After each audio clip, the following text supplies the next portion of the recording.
It was the talk of Thanksgiving night, Thanksgiving in general. The first game, Bears Lions, turned out to be a great game with a ludicrous finish where the Lions hold on 23-20. And at that moment, you went, there's no way, Rock, that the Bears are going to keep Matt Eberflus.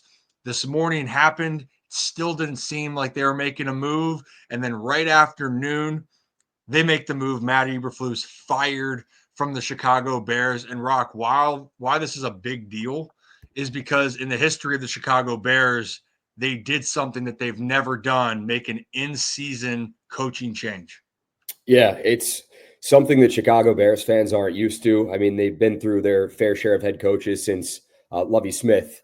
So they've seen coaches come and go, but never in the history of this franchise in season. So Matt Eberflus, it had to happen. It really did. I'm surprised the Bears didn't make this announcement and coaching change last night, just after the game was over, and even let him return with the team on the plane, because it was embarrassing. It was a terrible loss. It was a game that the Bears easily could have won at the end there. And it came down to terrible clock management, terrible coaching. And it's not a good look for Matt Eberflus. They've lost 4 straight.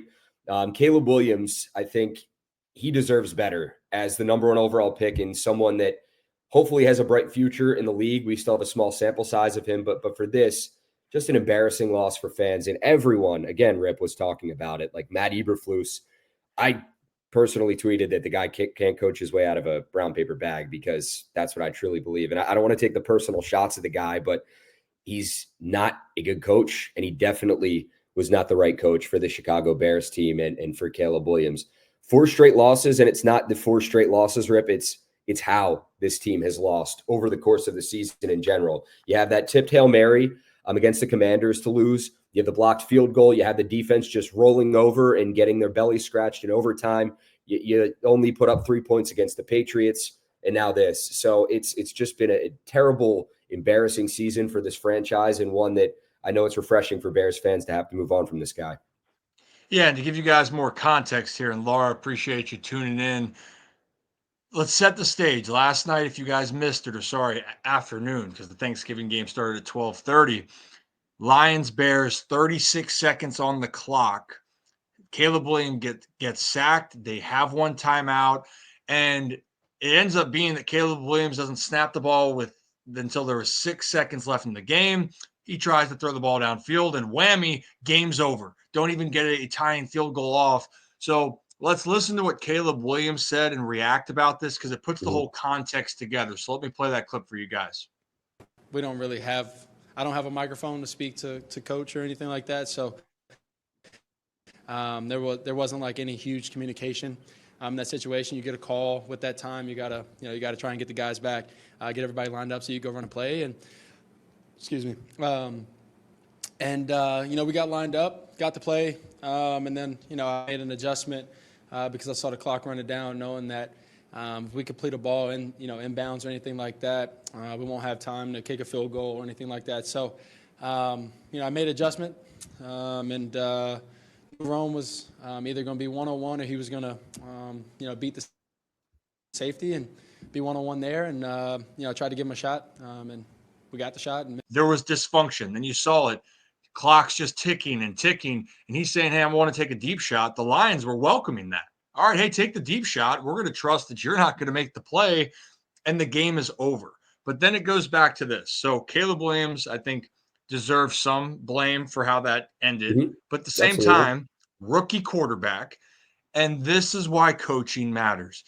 Coaching helps put you in positions to win games, and they can also put you in positions to lose games. And after a while, it's no longer, it's an unfortunate situation. You keep losing games like this, it becomes a habit. I don't know if you heard the other players after the game, the quotes that were coming out. Yeah. There were players saying, we as players think we did enough to win the game yesterday. Yeah. And when you hear a comment like that, you can tell that this team is fractured. And at that point, once that sensation's happened, and being in a locker room myself, Rock, with baseball, once that happens and you lose that trust in the locker room, this move had to be made, even though it was historic for the Bears. But shirts and pants, man. For Chicago, I feel for the fans. because Yeah. I think I was more pissed about this, Rock, than almost any game in football this year. And I'm not even a Bears fan. Neither am I, Rip. And you saw the collective, just like people coming together to say, what the hell is Matt Eberflus doing? And again, we talked about Caleb Williams as well. He should take some blame for this, the loss yesterday, because as the quarterback, you got to conduct your players better and the offense better and get them to the line quicker. But again, I'm not ready to write Caleb Williams off by any means. I think this kid has great potential. I think he's got the potential to be a fantastic quarterback in the National Football League, but I think he needs a better coach and a better system just around him in general. Yes, they have the weapons. Yes, we saw that they got DJ Moore, they got Keenan Allen, they drafted Rome, they brought in DeAndre Swift. But again, first-year quarterback in a first-year system for him. So that's what it's going to come down to at the end of the day. And for Eberflus, I think I said it was 4 straight losses. The Bears have lost six straight games, Rip. So that's even worse. And we didn't even bring this up. So everyone saw the play that happened on Thanksgiving. But I just want to reiterate, the Bears had 1 timeout left, and they didn't use that. And they were, like 5 to 10 yards away from that field goal. You know, when the NFL puts on like that red line for the field goal, like, okay, this is where Cairo Santos is comfortable from hitting from. They were like 5 to 10 yards away. It would have taken a 5 and out or a 10 and out to get them there. But there was no sense of urgency. And it all comes down to head coaching and coaching overall. What I didn't like today, though, man, was that they trotted Matt Eberflus out for an after the day after presser. And he did that. The Bears knew, Rip, that front office knew that this guy was gone yesterday. They probably made that decision yesterday.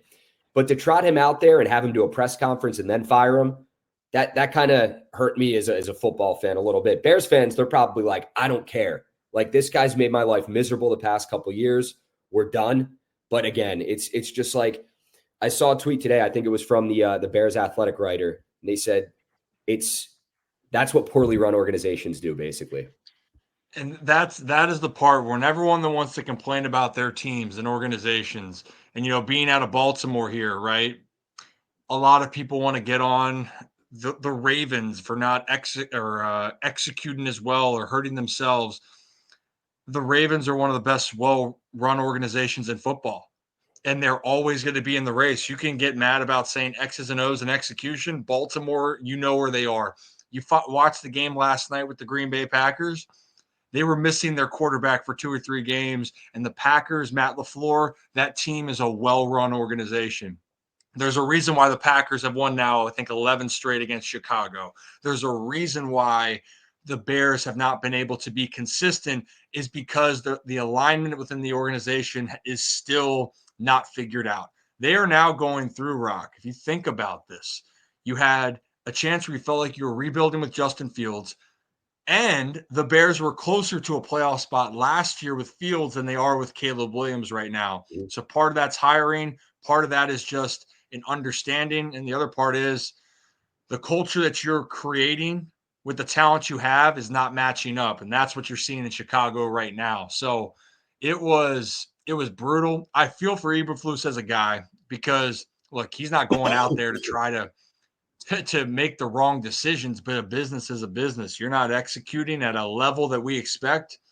You shouldn't be running this team. And the fact then afterwards, the kind of thought was, oh, well, we thought it was, kind of wiping it off, saying, it wasn't as bad as we thought. No, it was a disaster. It was a disaster, and the team, the players, the organization, the fan base, more importantly, deserves more.